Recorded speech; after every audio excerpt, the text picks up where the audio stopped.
Би чиний итгэл гагахгүй байхаар залбирсан. Петр эзний 3-5 үгүйсэн гэдгийг Есүс урдаас мэдэж байсан. Гэсэн хэдий ч Петрийг хайрлах хайр нь хизээж өөрчлөгдөөгүй.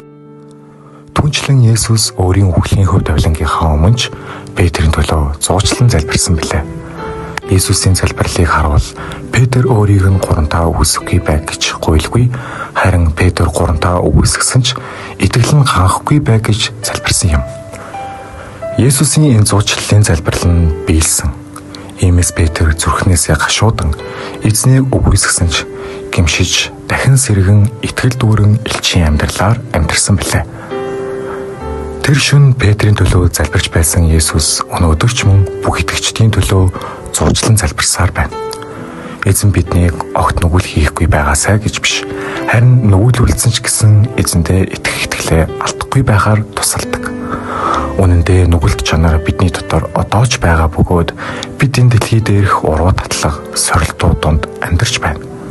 Иймээс бид нэг ч алдаа гаргахгүй төгс өөсөвгөө амьдрах нь үнэн дээр боломжгүй зүйл юм.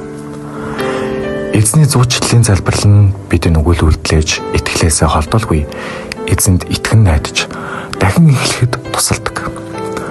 Тиймээс бид нүгэл үлдсэн ч гэдэг урам хууралгүйгээр эзэн рүү үргэлж очин түүний гүйцэлдүүлсэн содилтын ажлаар дамжуулан дахин сэргэж шинээр эхлэх нь бидний хийх ёстой зүйл юм. Эзний зуучлалын үйлс нь нэг удаа л хэрэгтэй зүйл биш, харин энэ дэлхий дээр амьдрах бүхий л хугацаанд туйлын шаардлагатай зүйл юм. Тиймээс бид эзэнгүйгээр энэ дэлхийд би ганцаараа амьдрах аргагүй гэж хүлээн зөвшөөрөн өдөр бүр өвдөөсөвдөн эзний нэгүслийн ширээний өмнө очих хэрэгтэй.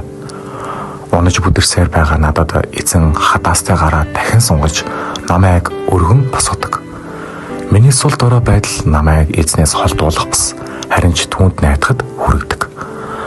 Надад аварч өгөх чадaltaй нэгэн хэрэгтэй учир нь би төгс байдлын хэмжүүрээс хэд хол бөгөөд эзэн рүү очих мөч хүртэл нүглийн дарлалд өртөж сэтгэл минь ганхдаг. Эзэн минь намайг өршөөн сойрхож өнөөдрийн энэ өдрийг эзэндээ итгэн таны нэгүүлсэл донд хамгаалагдан амьдрах боломжийг олгооч.